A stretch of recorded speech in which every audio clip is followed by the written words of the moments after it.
Hey guys, tonight we're stepping quietly into the back alleys of ancient Rome, not the postcard Rome of marble temples and toga-clad senators, but the real Rome, the messy, crowded one, where ordinary people lived in noisy apartment buildings, called insulae, and you, well, you're the landlord. It's just before sunrise when you wake up. The city's still wrapped in that sleepy pre-dawn haze. The air smells like last night's cook fires, mixed with the damp plaster of the apartment walls. You stretch, already dreading what the day has in store. Because, let's be honest, being a Roman landlord is not exactly a stress-free gig. Between chasing tenants for rent and patching holes in walls that keep mysteriously reappearing, your life is basically one long to-do list. And no, you probably won't survive this job with your sanity fully intact. But hey, you're here now, so before you get comfortable, take a moment to like the video and subscribe, but only if you genuinely enjoy what I do here. And while you're at it, post your location and the time you're listening in the comments. I love seeing where you're all tuning in from. Down. Dim the lights.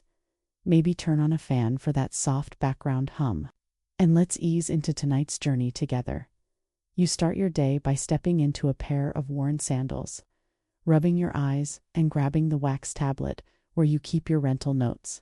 The first name on the list, old Marcia, from the third floor. She's 2 months late on rent again, but she also bakes the best honey cakes in the neighborhood. So you're torn between collecting what's owed and just accepting a pastry bribe. The eternal Roman dilemma.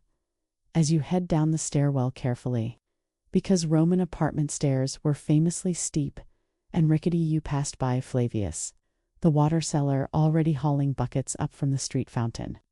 Rome doesn't have indoor plumbing for most apartments, so your tenants share a public latrine down the road and get their water from communal fountains.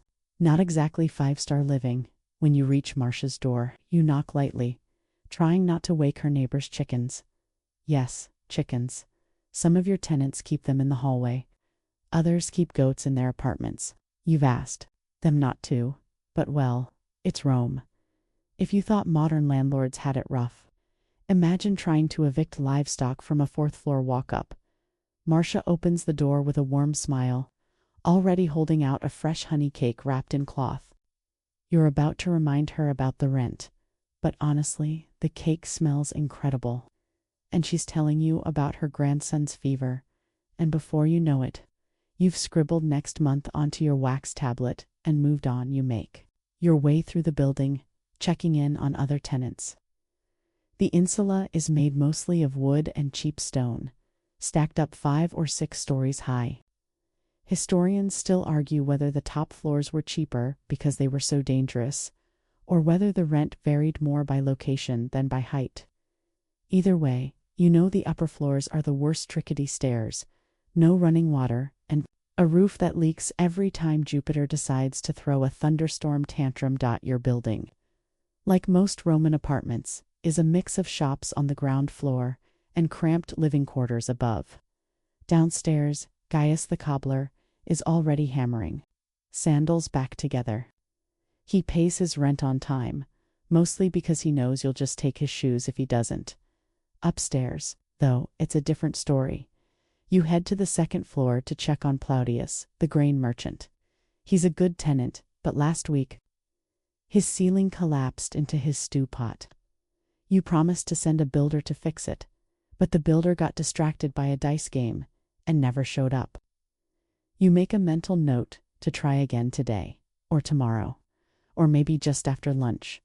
As you scribble notes into your wax tablet, you can't help but notice the smell of boiling lentils drifting from someone's window, mixing with the scent of laundry hanging out to dry. Someone shouts from the street below, selling garum saucerum's favorite fermented fish condiment. It smells like the inside of a fish barrel and somehow manages to waft up 6 stories. You sigh and move on. It's all part of the job, Roman. Landlords like you aren't usually rich patricians lounging in marble villas.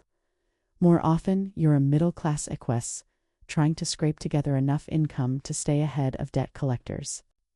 Owning a few insulae is supposed to help with that, but in reality, It's like babysitting 50 needy roommates who all think their ceiling hole deserves immediate attention.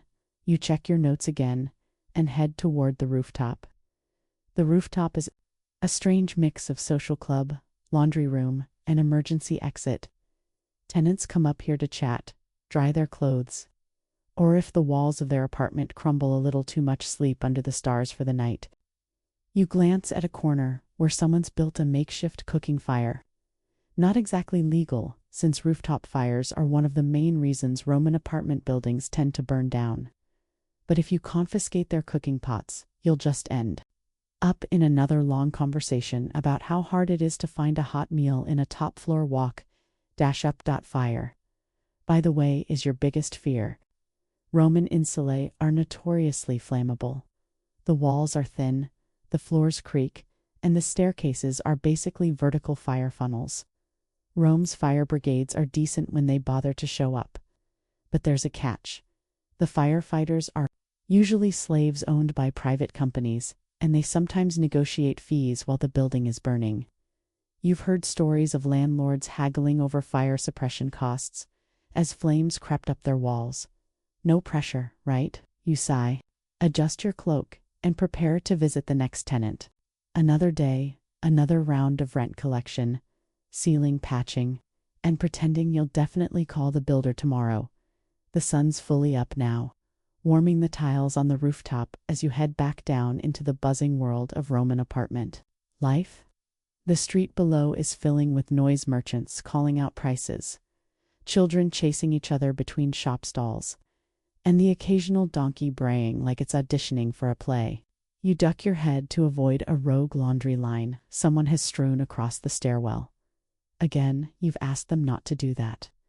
But let's be honest, nobody listens to the landlord. On the way down, you spot another problem: cracks in the stairwell wall, pretty big ones too. You run your hand over the rough plaster, flaking off a bit of dust. Some historians still argue whether Roman landlords routinely fixed these kinds of issues, or if they just waited for the building to collapse and started fresh. Judging by how often repairs get delayed in your building, you're starting to think the latter isn't far from the truth. Technically, Rome has housing laws. The famous fire of 64 CE. Yeah, that prompted Emperor Nero to pass stricter building codes. But even after that, most insulae still go up faster than they're maintained. You remember reading a clay tablet notice in the forum once, warning landlords that shoddy repairs could lead to fins or worse, personal lawsuits. But in reality, fines don't scare you nearly as much as the cost of actual maintenance. Roman contractors are expensive, and half of them are friends with the city magistrates anyway. Bribing the right officials to look the other way? Cheaper still. You make a note to at least pretend you'll schedule some repairs. Maybe you'll send a worker to slap some fresh plaster over the cracks. It won't stop the problem, but it'll look fixed from a distance. And sometimes that's enough. You step outside into the street, where the heat bounces off the stone pavement and straight into your sandals. Rome is loud, busy, and never really clean. You glance down at a passing sewer channel, trickling along the edge of the road, one of Rome's famous engineering marvels. Sure, but also not something you'd want to fall into. The tenants on your ground floor complain about the smell, constantly. You remind them that it's better than hauling waste out by hand. But they're not wrong, the air near the drains has a special genie says. You can't quite scrub out of your toga. By now, you're ready to meet with the builder. His name is Lucius, and he's exactly as slippery as you'd expect. When you finally track him down in the corner of a wine shop, he's halfway through a cup of cheap Falernian and already explaining why he can't come today. Something about his nephew's chariot accident. Or maybe it was his goat's birthday, it's hard to tell. Either way, no repairs are happening before lunch. You sigh and decide not to push it. After all, you're not exactly innocent when it comes to creative excuses. Last week you told a tenant the ceiling leak was part of the Roman air conditioning system. They laughed, but you're pretty sure they still want it fixed. Back at the building, you run into Tiberius, one of your favorite tenants. mostly because he actually pays on time. He's a retired legionary, missing half an ear from a battle in Gaul, and he likes to tell you the same war story every time you collect rent. You listen patiently, nodding at the familiar parts.